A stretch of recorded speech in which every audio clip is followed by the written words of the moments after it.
Bonjour à tous.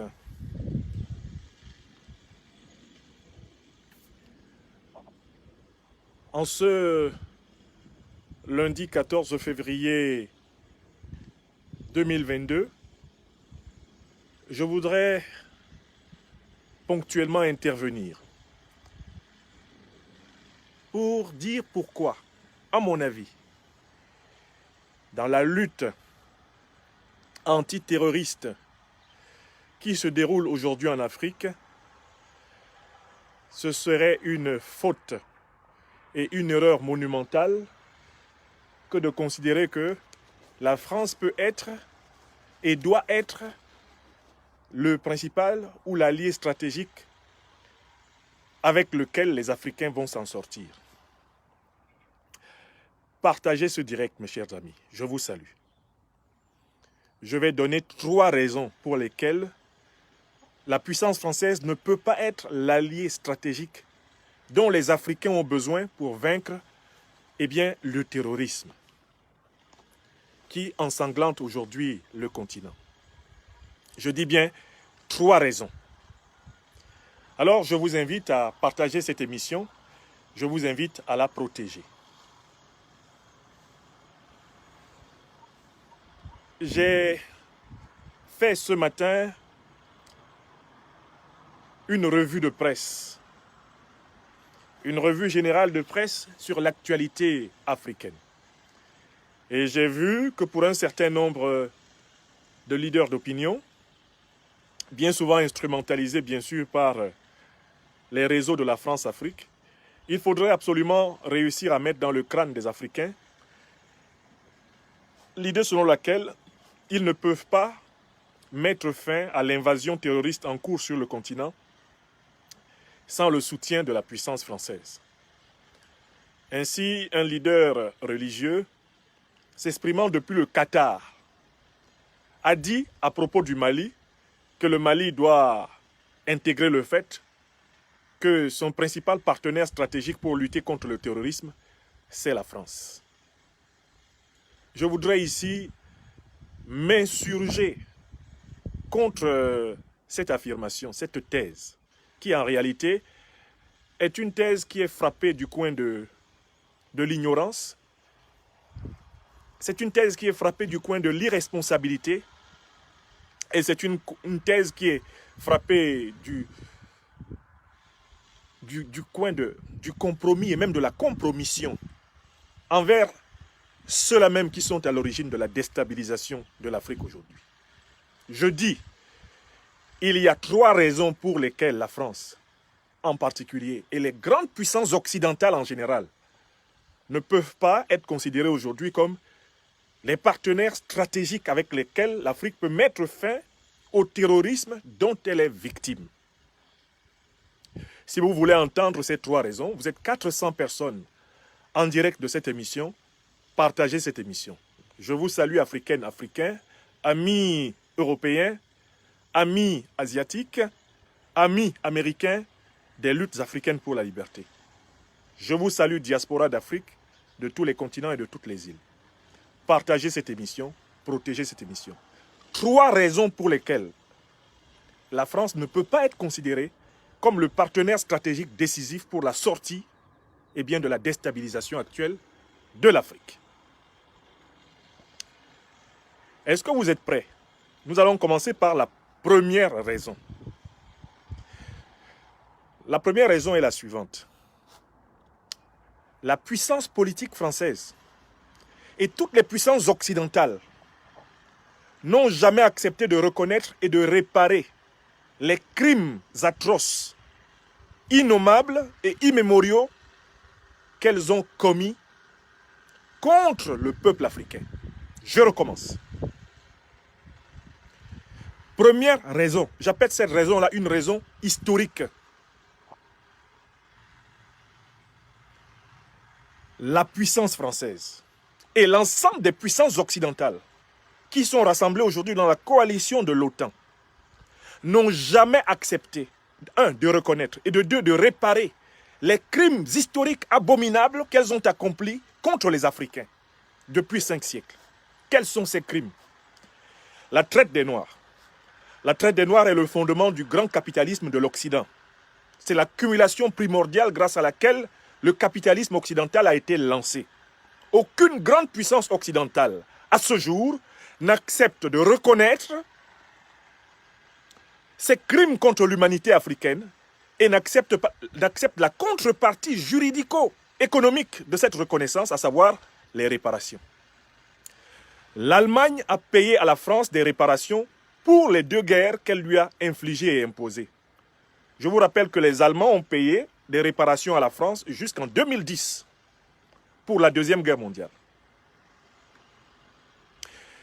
La puissance française s'est permise d'indemniser les propriétaires d'esclaves. Les blancs français qui étaient des négriers ont été indemnisés par une loi de la République française. Lorsque l'abolition de l'esclavage ayant été proclamée, il leur a fallu libérer les derniers esclaves. L'État français s'est permis d'indemniser des propriétaires d'êtres humains réduits au statut de marchandises. C'est un État qui a enrichi les négriers, qui a reconnu les négriers, qui a ennobli les négriers. La traite des Noirs aux États-Unis d'Amérique n'a jamais fait l'objet de réparation envers les populations noires. Et de ce continent, ce qu'on appelle les Afro-Américains, et du continent d'où elles ont été retirées. Les États-Unis, qui sont la puissance dominante du bloc occidental, n'ont jamais envisagé des réparations envers l'Afrique. Les crimes coloniaux, à partir notamment du XVIIIe siècle en Afrique, et cela jusqu'au XXe siècle au moins, les grands massacres coloniaux n'ont jamais fait l'objet de procès, n'ont jamais fait l'objet de reconnaissance, et l'Occident, les grandes puissances occidentales qui ont menacé au mois de décembre passé le Mali, n'envisagent toujours pas de payer pour les grands massacres accomplis en Afrique du Nord, en Afrique de l'Ouest, en Afrique centrale, en Afrique australe, pendant près de 3 siècles. Enfin, tout au long du XXe et du XXIe siècle, les grandes puissances occidentales se sont mêlées d'organiser, par procuration sur le sol africain, des guerres ayant pour but de diviser les nations et les peuples africains et de contrôler les zones d'extraction des matières premières stratégiques de l'Afrique. La partition du Soudan est l'œuvre de l'instrumentalisation des divisions ethniques africaines par les grandes puissances occidentales. Le Congo, l'immense Congo, Kinshasa, est encore aujourd'hui de facto en situation de partition. Et ce sont des grandes puissances occidentales qui sont cachées derrière tous les mouvements de rébellion et d'ailleurs derrière tous les petits pays satellites de l'Occident qui, autour du Congo, participent à son dépaissage. La guerre d'Angola a pendant longtemps été directement nourrie par l'Occident. À travers son homme, Jonas Malheiro Savimbi et le mouvement de l'UNITA, qui bénéficiait du soutien du régime raciste d'Afrique du Sud, et qui bénéficiait du soutien de la puissance américaine et des grandes puissances occidentales, sous le maréchal Mobutu Sese Seko Kukumbendu Wazabanga, dans ce qu'on appelait alors le Zaïre, eh bien, le Zaïre servait de base arrière des troupes occidentales pour combattre le mouvement d'émancipation du peuple angolais. Si vous faites la carte des guerres, même la guerre du Biafra au Nigeria est financée par la grande puissance française, qui, à travers le lieutenant Emeka Ojukwu, veut diviser le Nigeria pour prendre le Biafra en raison des puits de pétrole faramineux de cette région et le contrôler à travers son entreprise Elf. On le connaît, on le sait. La plupart des guerres civiles africaines sont des guerres fomentées par les grandes puissances occidentales pour contrôler les richesses africaines. Donc vous venez là d'avoir la première raison pour laquelle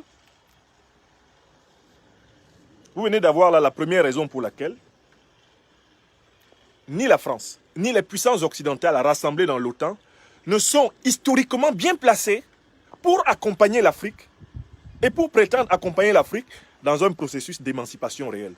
Écrivez cela, ça s'appelle la raison historique. Parce que la politique internationale de l'Occident a été basée sur le racisme, le colonialisme, l'impérialisme et le suprémacisme racial blanc. Le petit lait dans lequel l'élite politique occidentale est élevée éduqués.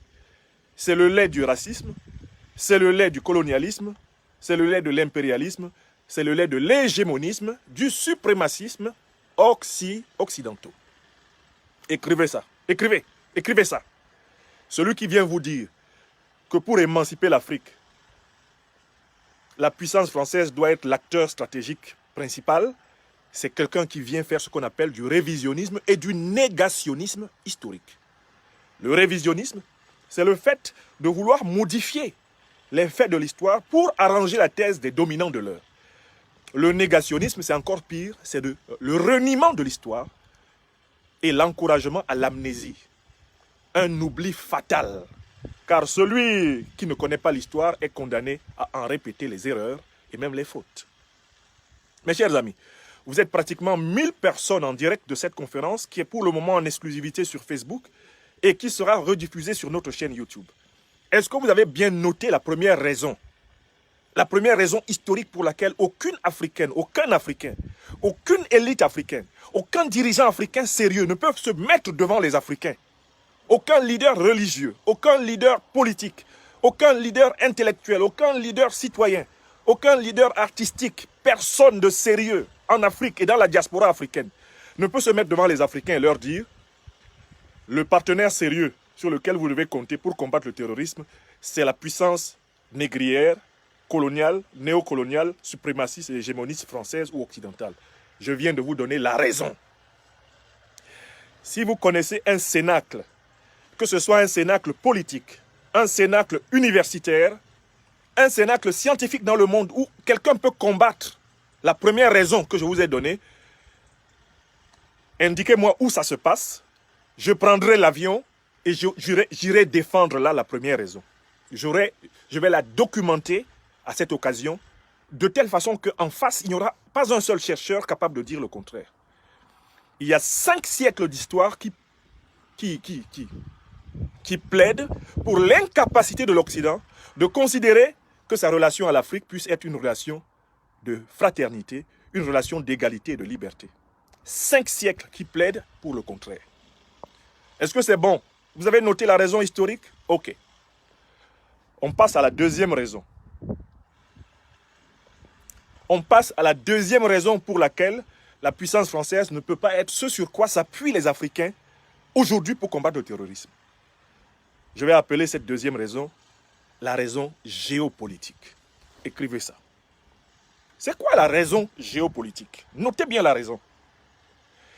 C'est que la puissance française et les puissances occidentales sont bel et bien celles qui ont conçu la déstabilisation actuelle de l'Afrique. Je recommence. D'un point de vue géopolitique et géostratégique, les données en notre possession établissent de manière incontestable que c'est la puissance française et les puissances de la coalition de l'OTAN qui ont déstabilisé l'Afrique. Comment? En détruisant la Libye du colonel Mouammar Kadhafi en 2011, parce que Kadhafi était en train de créer la monnaie indépendante africaine et que Kadhafi se préparait à enterrer pour toujours la monnaie coloniale du franc CFA. En détruisant la Libye de Kadhafi, à l'initiative de la France, sous Nicolas Sarkozy de Nagui Bokcha, la puissance française a agi dans le cadre d'un plan de la coalition de l'OTAN, Organisation du traité de l'Atlantique Nord. Ce plan était clair. On détruit la Libye pour empêcher la création d'une monnaie africaine indépendante. La destruction de la Libye va entraîner la déstabilisation du Sahel. Une fois que le Sahel, tous les États du Sahel vont être déstabilisés, on propose à ces États l'assistance militaire et la présence militaire occidentale. Les militaires occidentaux débarquent et désormais, étant présents sur le sol, ils entretiennent une instabilité relative qui oblige tous les États du Sahel à brader les matières premières stratégiques dont l'Occident a besoin pour maintenir son hégémonie sur le monde. Écrivez ça. Écrivez ça. Écrivez ça. Je viens de vous donner la deuxième raison africaine du monde entier. N'ayez pas peur. N'ayons pas peur de dire la vérité. La deuxième raison pour laquelle la puissance française n'est pas bien placée, encore moins les puissances occidentales rassemblées dans l'OTAN, ne sont pas bien placées pour combattre aujourd'hui le terrorisme en Afrique, c'est que ce sont elles qui ont favorisé l'implantation du terrorisme en Afrique. Comment? Tout le monde a bien vu que c'est la coalition occidentale, inspirée par la France, qui était en quelque sorte à l'avant-garde. C'est la coalition occidentale qui a détruit la Libye et qui a déstabilisé le Sahel.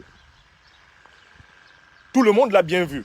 Et si vous voulez la preuve que c'était bel et bien le plan de l'Occident, vous commencez par lire l'interview donnée par le candidat à l'élection présidentielle française en 2017, Emmanuel Macron.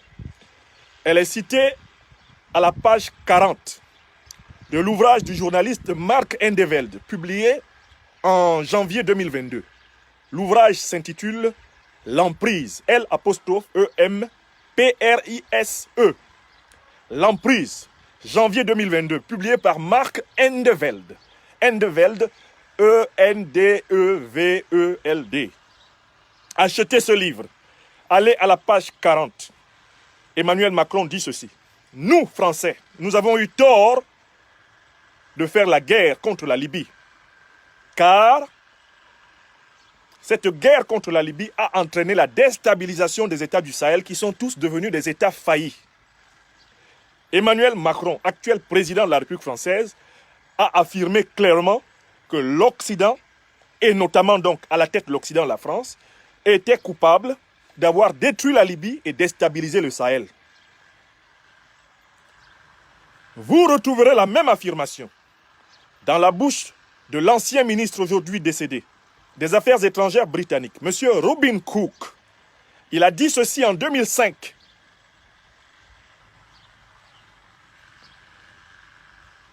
Nous, États occidentaux, nous sommes responsables de la déstabilisation de l'Afrique. Parce que les grandes organisations terroristes, Al-Qaïda et l'État islamique, qui aujourd'hui attaquent l'Afrique et déstabilisent l'Afrique, sont des organisations qui sont financées par les pays du Golfe. Or, les pays du Golfe sont les principaux partenaires financiers de la coalition occidentale. Voilà ce qu'a dit le ministre britannique des Affaires étrangères, Robin Cook. Si vous allez sur Google et que vous tapiez Robin Cook, Cook s'écrit C-O-O-K. Robin, R-O-B-I-N, vous retrouverez l'affirmation de l'un des plus courageux ministres des Affaires étrangères occidentaux, le ministre Robin Cook, aujourd'hui disparu, qui a clairement dit que la coalition occidentale opère avec l'Arabie Saoudite, opère avec le Qatar, opère avec les Émirats Arabes Unis, opère avec le Bahreïn, le Koweït, etc., qui sont pourtant les pays qui financent Al-Qaïda et qui financent effectivement l'organisation de l'État islamique. J'espère que ça ne vous a pas échappé que Al-Qaïda a repris le pouvoir en Afghanistan. Avec le soutien de qui? Écrivez le pays qui est la base arrière d'Al-Qaïda. Le pays qui est la base arrière d'Al-Qaïda. Écrivez son nom ici. Al-Qaïda qui a repris le pouvoir à Kaboul. Sa base arrière, c'est quel pays? Écrivez. Mes amis, j'attends que vous écriviez. Quelle est la base arrière d'Al-Qaïda, révélée par la reprise du pouvoir en Afghanistan par Al-Qaïda? Eh bien, la base arrière d'Al-Qaïda, c'est le Qatar. C'est à partir de Doha au Qatar qu'Al-Qaïda a repris le pouvoir en Afghanistan. C'est le même Al-Qaïda qui a des organisations qui attaquent le Mali, qui attaquent le Burkina. C'est le même Al-Qaïda qui a des branches qui attaquent le Cameroun, qui attaquent le Tchad, qui attaquent le Niger. La même organisation est abritée, accueillie avec tapis rouge au Qatar. Alors, prenons le cas du Qatar. Mais quel est le pays qui possède le plus grand club de football français? Je recommence la question. Quel est le pays qui possède le plus grand club de football français actuellement?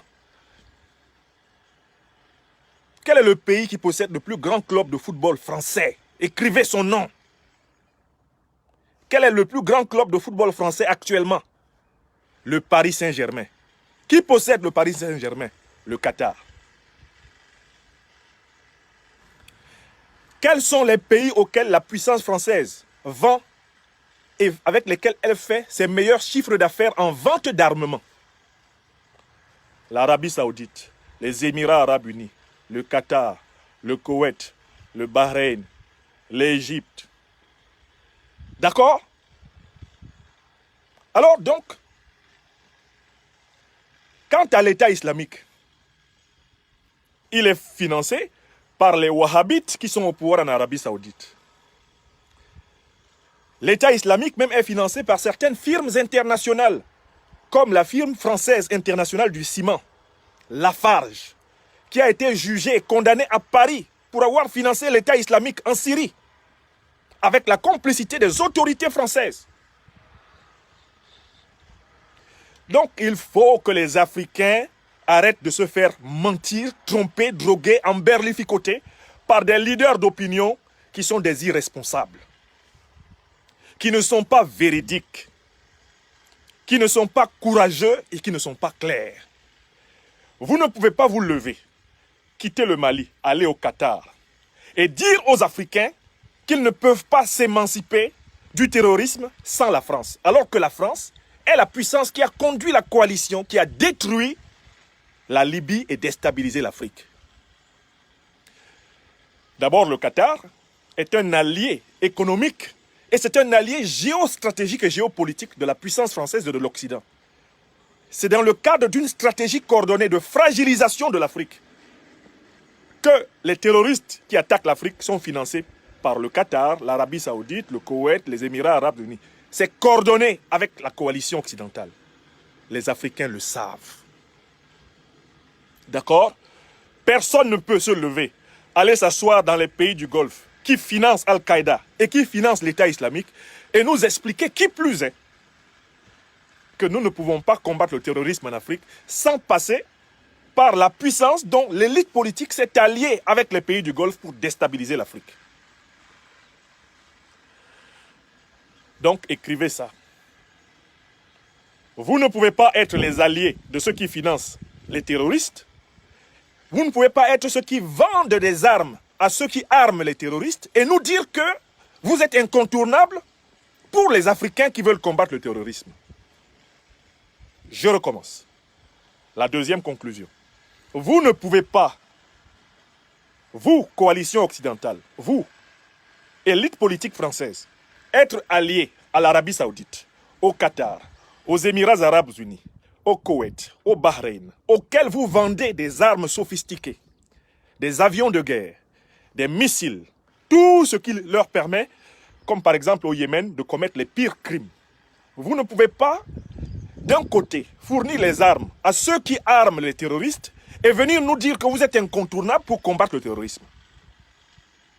Car en réalité, on ne peut pas combattre le terrorisme en s'appuyant sur les terroristes. Écrivez ça! Écrivez ça! Écrivez ça! On ne peut pas combattre le terrorisme en s'appuyant sur les terroristes. La politique internationale de l'Occident en Afrique, depuis 5 siècles, est une politique terroriste. La traite des Noirs, c'est une opération terroriste. Le colonialisme, la colonisation, c'est une opération terroriste. L'impérialisme occidental est une vaste opération terroriste d'échelle planétaire. Les plus de 200 coups d'État organisés par les puissances occidentales en Afrique, sans oublier les guerres, les sécessions organisées par les puissances occidentales en Afrique, ce sont des actions terroristes. Le terrorisme soi-disant islamiste n'est que le dernier venu d'une longue famille d'agressions terroristes dont l'Afrique a été la victime. D'où je recommence.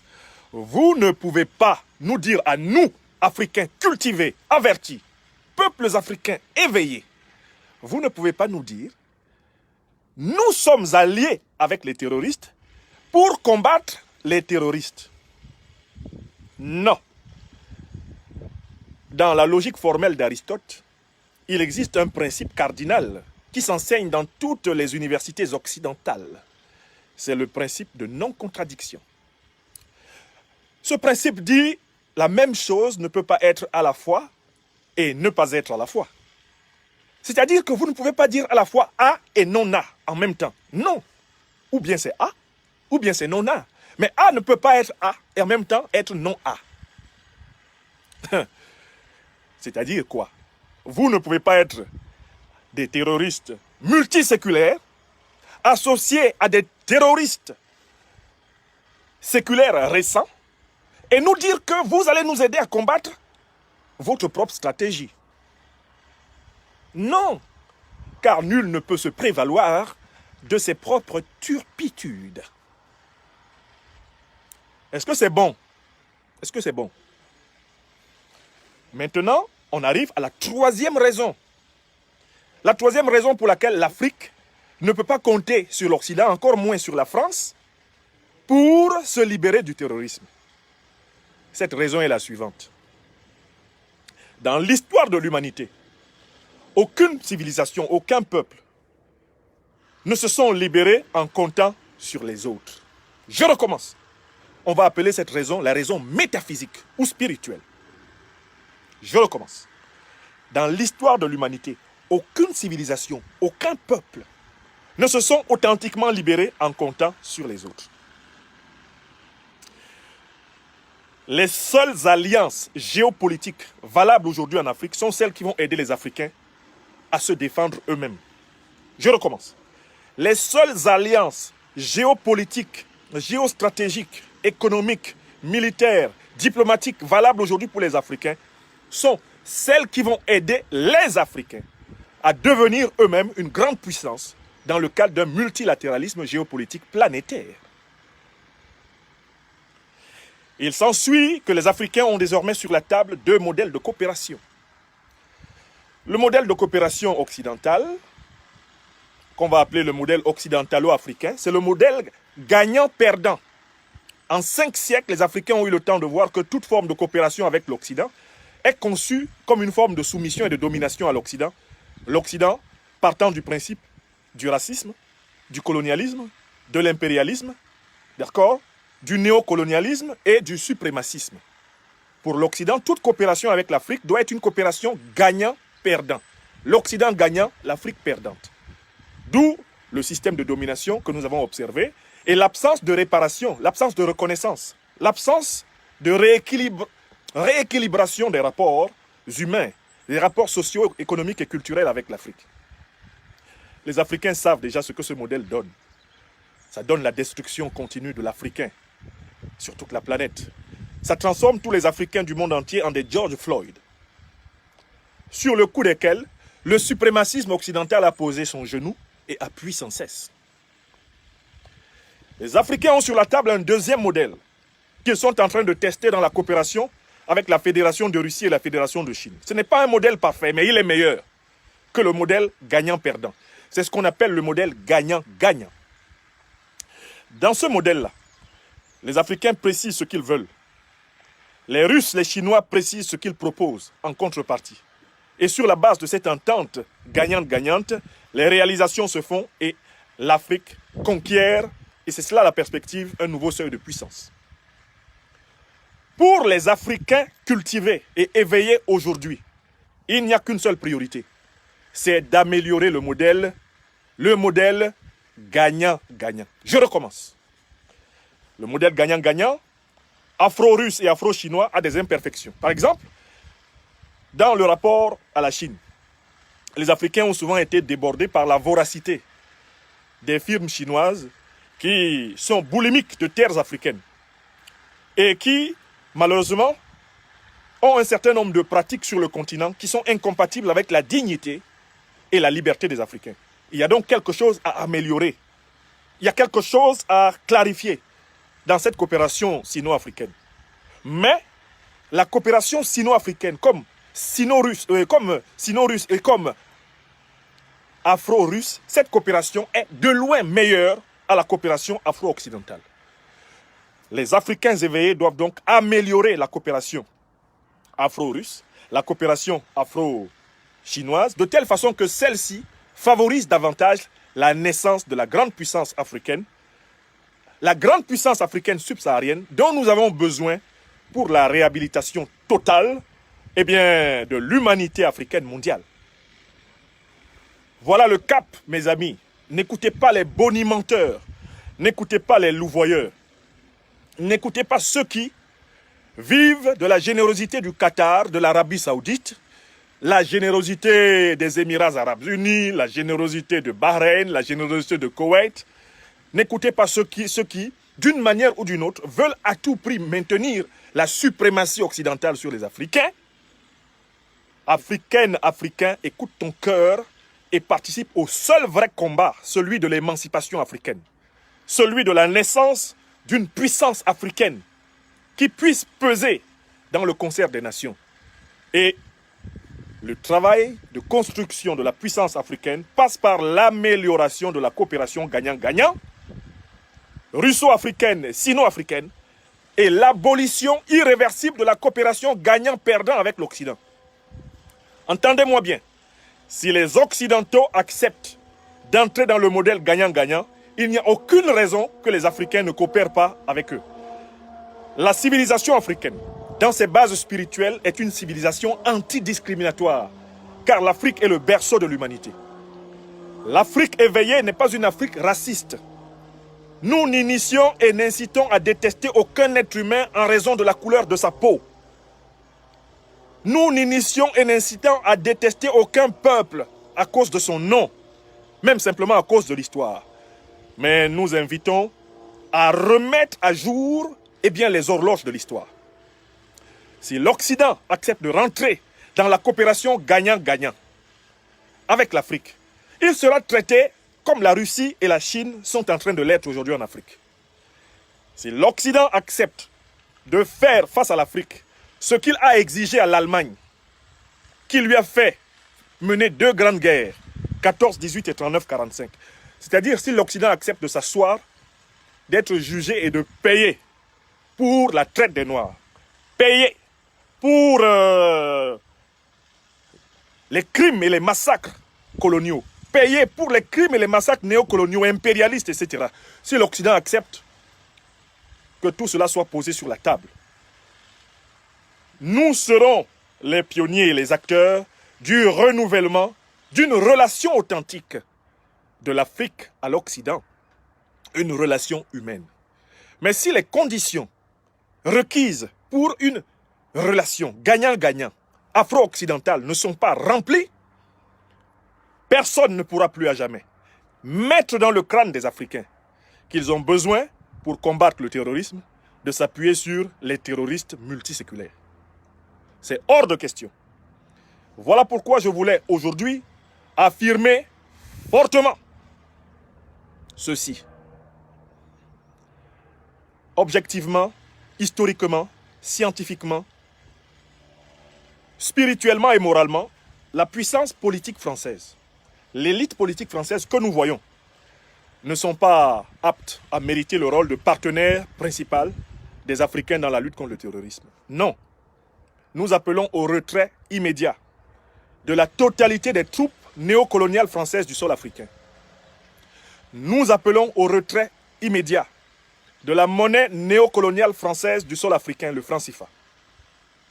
Nous appelons au retrait immédiat du soutien de la puissance néocoloniale française aux satrapes reptiliens d'Afrique, aux dictatures africaines.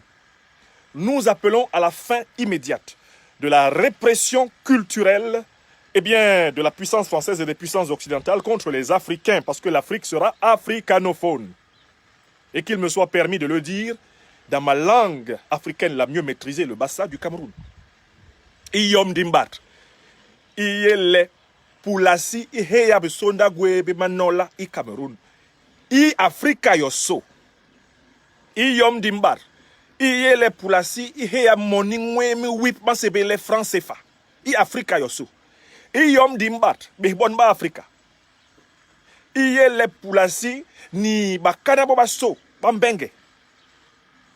Bat mal hola boro manola, baba ngane, bonba Afrika. Ikere min kom mi Egypto. Iyom besdimbat. Iyele bonba Afrika, ba port rilem ri Afrika. Baba na base i Afrika. Mbu ou Afrika, ma hongol ma Afrika. Voilà comment cela se dit en Bassa. Les 4 points fondamentaux, les 4 revendications fondamentales de l'Afrique des libertés. Donc, ne vous laissez pas distraire par les bonimenteurs. Ne vous laissez pas distraire par des gens corrompus. Ne vous laissez pas distraire par ceux qui vont tenter de sauver le cheval qui n'a pas un seul pied cassé, mais les 4. Le programme en 4 points de l'Afrique des libertés n'est pas un programme de haine. C'est un programme de vérité-justice. C'est un programme mahatique. Non. Ceux qui ont détruit la Libye et déstabilisé le Sahel ne peuvent pas être habilités à combattre contre ce qu'ils ont fait.